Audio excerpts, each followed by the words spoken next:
제가 어젯밤에 차를 주차를 해놨는데 아침에 오니까 이 차가 앞에 있는 차를 박았어요. 실제는 아니고 박았다고 하면 그 주인이 와서 저보고 왜 주차가 부딪혔냐고 저보고 물으면은 아니 내가 한 게 아니라 차가 그랬잖아요. 그러면 말이 돼요? 안 되잖아, 그죠? 차가 그랬잖아요. 그렇게 말하면 어느 누가 믿겠어요? 여러분 자동차를 보면 혼자 지가 겉에 보면 그렇지만 그 안에는 운전자가 있는 겁니다. 운전자의 뜻대로 차가 움직여 나가는 거예요. 여러분 보면 우리 인생도 보면 어떤 사람은 보면 늘 행복하고 성공하고 기쁘고 막 그런 길로 가는데 어떤 사람 보면 이상하게 자꾸 사고 나고 싸우고 불행하고 왜 그럴까? 저는 많이 고민해 보았어요. 여러분 그 이유가 어디 있느냐? 같은 사람인데 같은 조건인데 왜 그래요? 그 마음의 운전자가 누구냐 하는 것 때문에 그런 거예요. 오늘 이 시간도 여러분들이 교회 나오는 것, 우리 아이들이 교회 나오는 것, 새벽에 6, 5시 40분에 교회 나오는 것 얼마나 어려운 일이에요. 우리 육체적으로는 다 힘들어요. 그러나 우리 안에 마음의 운전자는 믿는 사람은 누구냐? 성령님이세요. 성령님 우리에게 일어나게 하시고 너 기도해야지, 너 교회 가야지. 그래서 성령님이 인도하셔서 우리가 교회 나올 수 있는 것이지 우리 힘으로 교회 나올 수 있는 사람은 아무도 없는 것입니다. 여러분 이번 우리 집회 가운데 중요한 한 가지를 여러분께 제가 시간마다 말씀드린 건 뭐냐? 복음서에서는 제자들이 예수님을 따라다녔지만 저들의 삶의 주어는 누구였어요? 제자들이 자신들이었어요. 그러니까 예수 믿는다고 하면서도 넘어지게 되고 예수님 부인하고는 울게 되고 여러분 그러나 사도행전에 와서는 전혀 완전히 새로운 점프의 삶이 시작되는 거예요. 왜? 저들의 삶에 누가 같은 사람이지만 누가 주인 되는 거예요? 성령님이 주어가 되니까. 여러분 그래서 우리가 성령님을 주어로 모시고 믿음으로 살게 되면 여러분이 한번 기대하세요. 놀라운 점프가 전혀 새로운 차원의 놀라운 축복과 역사와 기적이 시작될 줄로 믿습니다. 그게 바로 사도행전이에요. 자, 우리 교재 1번을 보면 사도행전에 기록된 초대교회 복음의 역사는 정말 놀랍지요. 오순절 날에는 3,000명, 그 다음 날에 5,000명이 회심하게 되고 저들은 날마다 성전에 모여서 예배드리고 집에서 떡을 떼고 교제하고 너무너무 부러운 공동체입니다. 자, 한번 보세요. 여러분 정말 놀랍지 않습니까? 그죠? 요즘 부부 사이에도 한마음 되기가 얼마나 어려운데 쌍둥이라도 한마음 되는 것이 어렵고 요즘 그래 집에도 채널 옛날에는 TV 하나 가지고 봤었잖아요. 그러나 하도 TV 보고 채널 때문에 싸우니까 이제 집집마다 텔레비전 방마다 두는 집도 많이 있다고 하고 있는데 뿐만 아니라 요즘은 다 남의 것도 내 것으로 만들려고 네 것은 내 것이고 내 것도 내 거, 네 거, 내 거, 내 거, 내 거. 여러분 그런 시대 가운데 오늘 이 사람도 뭐라고요? 자기의 것을 조금도 내 것이라고 주장하는 사람이 없는. 여러분 이게 뭘 말하는 거예요? 이것이 바로 초대교회는 성령 충만한 교회였다고 하는 증거가 아니겠어요? 그죠? 그것만입니까? 4장 34절에서는요. 그 중에 가난한 사람이 없으니 이는 밭과 집 있는 자는 팔아 그 판 것의 값을 가져다가 35절에요. 시작. 사도들의 발 앞에 두매 그들이 각 사람의 필요를 따라 나누어 줌이라. 아멘. 예수 믿는 사람이 함께 모였는데 가난한 사람이 없는 거예요. 모두가 함께 서로 도와주니까 열심히 일하고 능력껏 일하고 필요한 만큼 서로가 나누어주는. 여러분 제가 기숙사 대학교 기숙사 있을 때 저는 기숙사 생활을 4년 했거든요.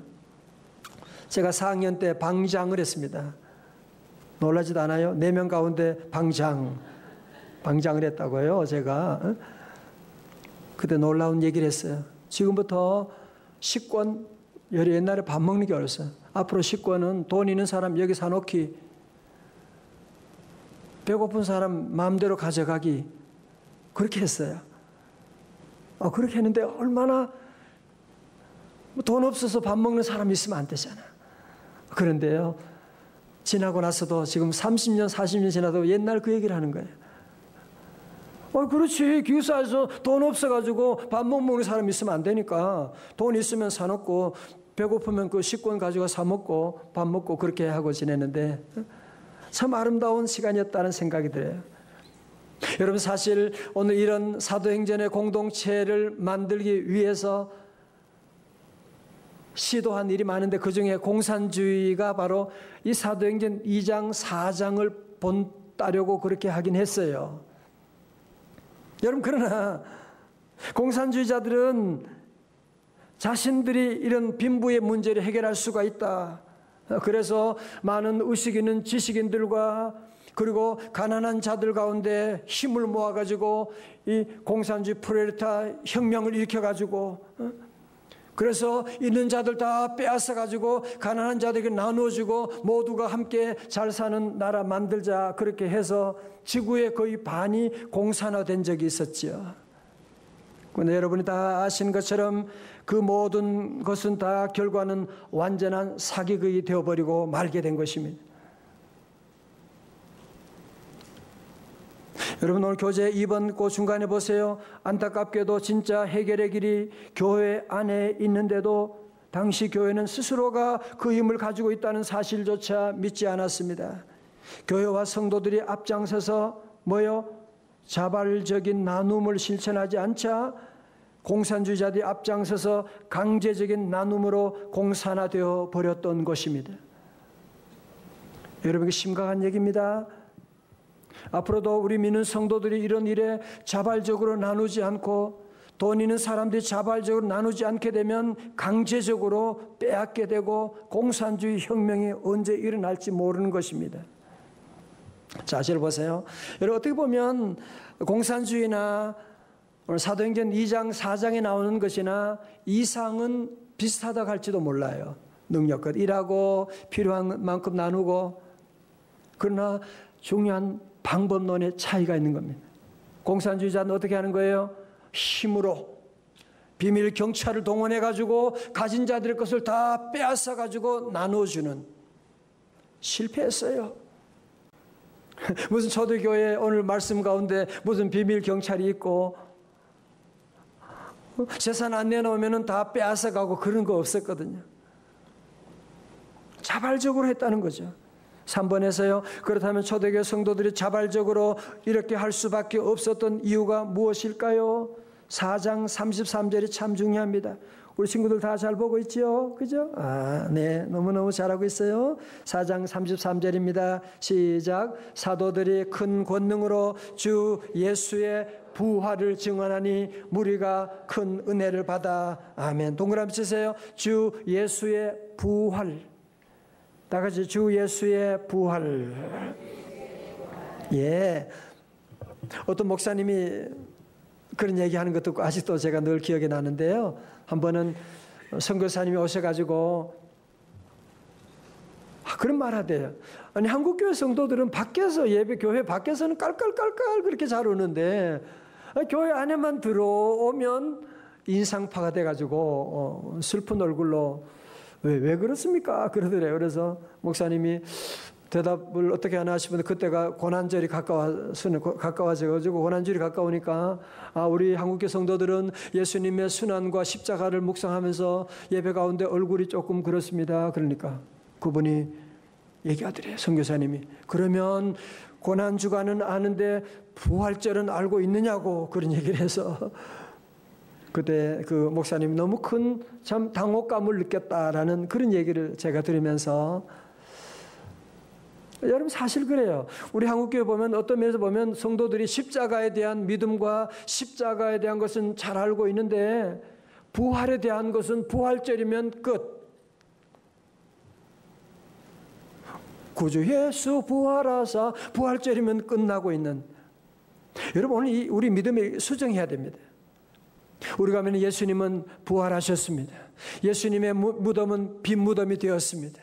그 주님은 지금도 우리 안에 살아서 우리와 함께 하시는 줄로 믿습니다. 여러분이 오늘 이 시간 부활의 믿음을 여러분이 다시 회복해야 돼요. 부활의 놀라운 능력이 우리와 함께하는, 여러분의 가정이 힘들고 어려워도 다시 일어날 것입니다. 부활의 영이 우리 안에 계시면 죽은 자도 다시 살아나게 될 것이고, 여러분 죽어가는 기업도 다시 일어나게 될 줄로 믿습니다. 여러분 부활의 믿음을 가져야 돼요. 다 같이 아멘.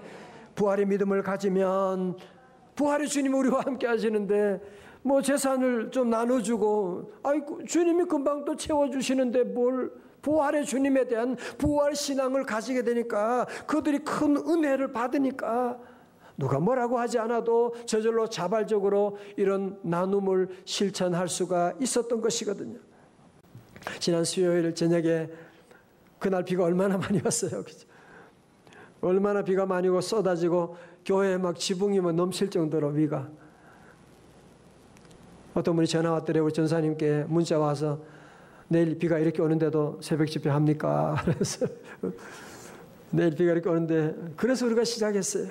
그래서 하나님이 아이들과 함께 여러분 같이 예배드리고 기도하면서 하나님께서 모든 폭염을 끝나게 하시고 폭우를 끝나게 하여 주시고 우리에게 새로운 날을 주신 줄로 믿습니다.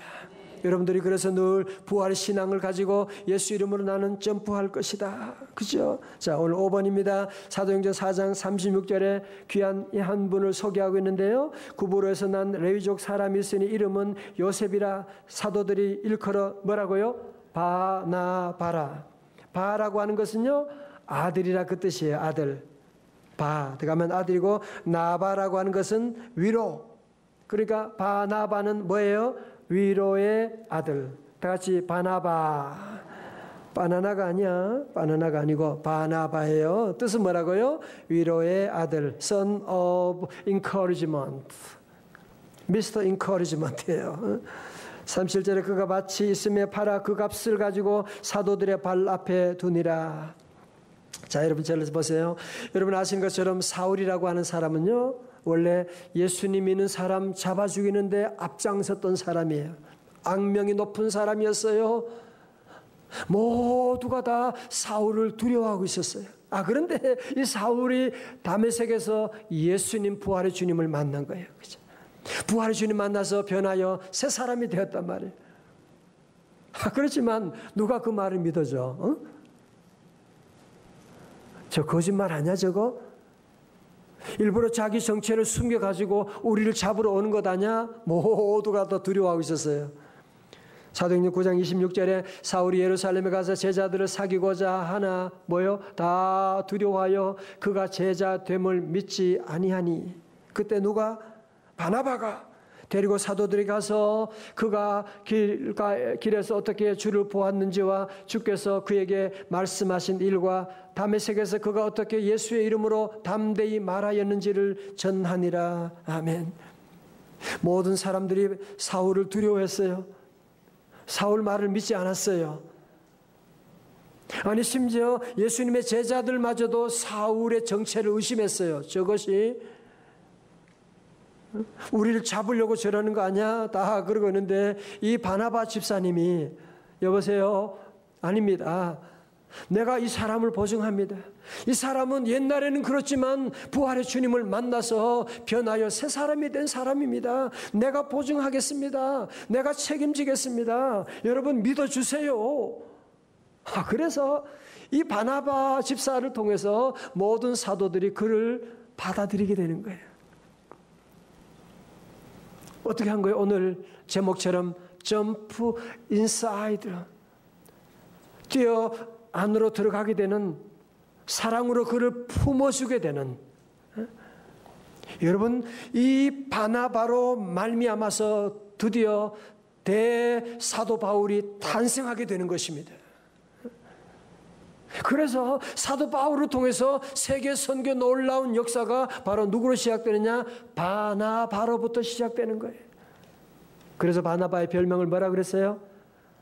바나바 별명이 아니라 요셉의 별명이 바나바고 그 바나바의 뜻이 뭐라고요? 위로의 아들이다. Son of encouragement다.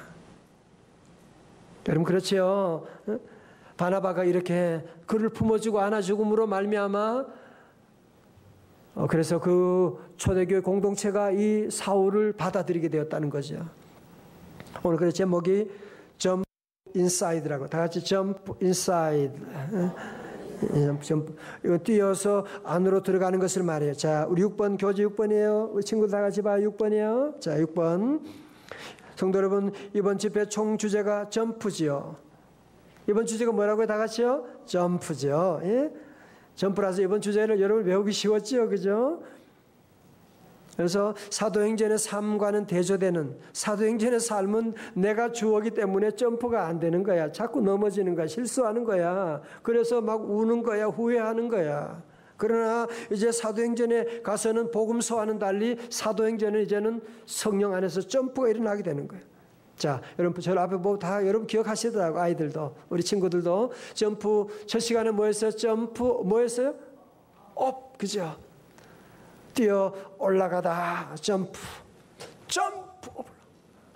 그리고 두 번째 시간은 뭐였어요? 점프 다운 하는 거예요. 점프 다운 뛰어 내려가는 것이고 여러분 그래서 말씀을 정리하게 되면 우리 성도들은 이제 우리 힘으로는 점프업 할 수가 없어요. 성령의 능력을 의지하고 두 가지가 있었죠. 뭐와 순종과 기도의 페달을 밟음으로 말미암아 우리 성도들은 늘 영적으로 점프업을 해야 돼요. 늘 나는 성령의 능력으로 점프업 하리라. 늘 올라가야 돼. 두 번째는 여러분이 거기에 머물러 있으면 안 된다 그랬지요. 그죠? 은혜 받고 여러분이 돈 가지고 거기에 머물러 있으면 그게 다 썩어 버려지게 되는 거예요. 항상 은혜 받은 성도들은 어디로? 점프 다운 해야 돼요.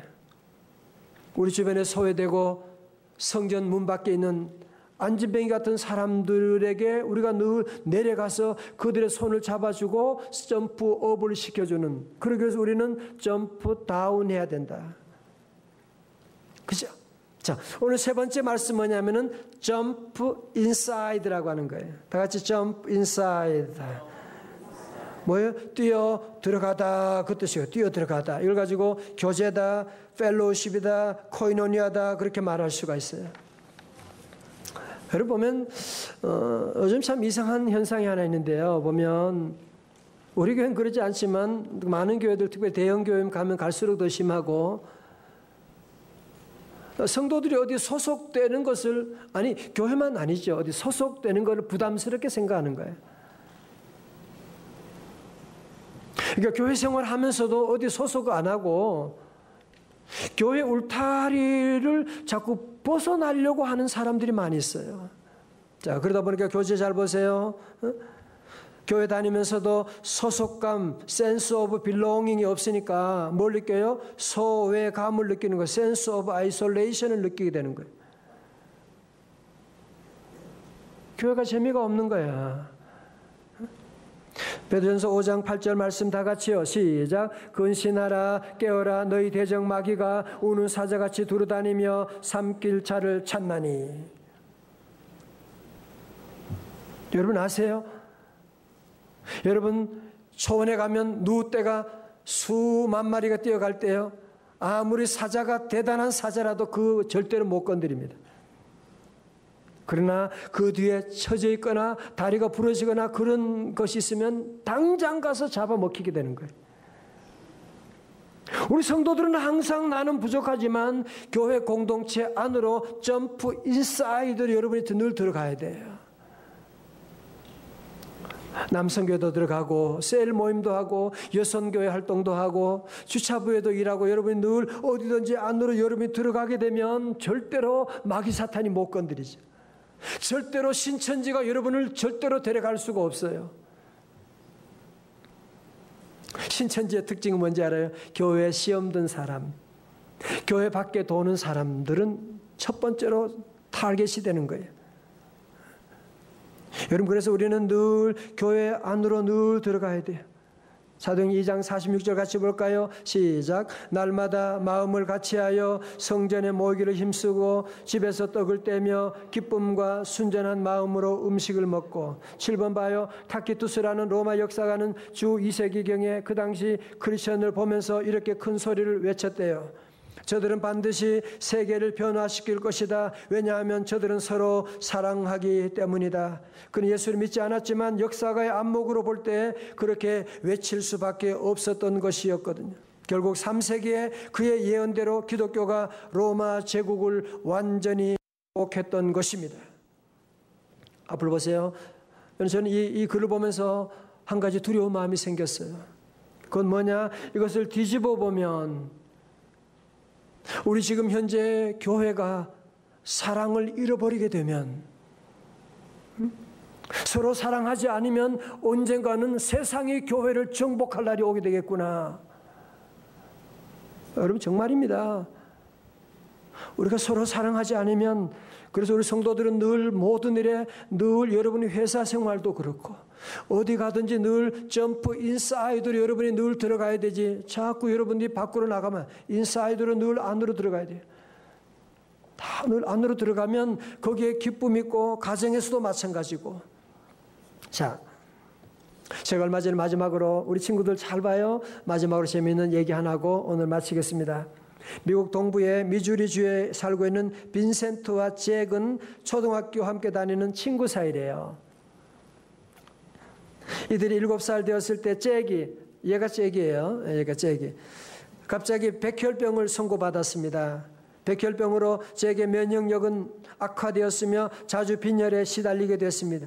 잭은 골수 안에 백혈병 세포가 급속도로 증식되면서 잭의 상태는 더욱 악화되어 갔고 항암 치료를 시작할 수밖에 없었어요.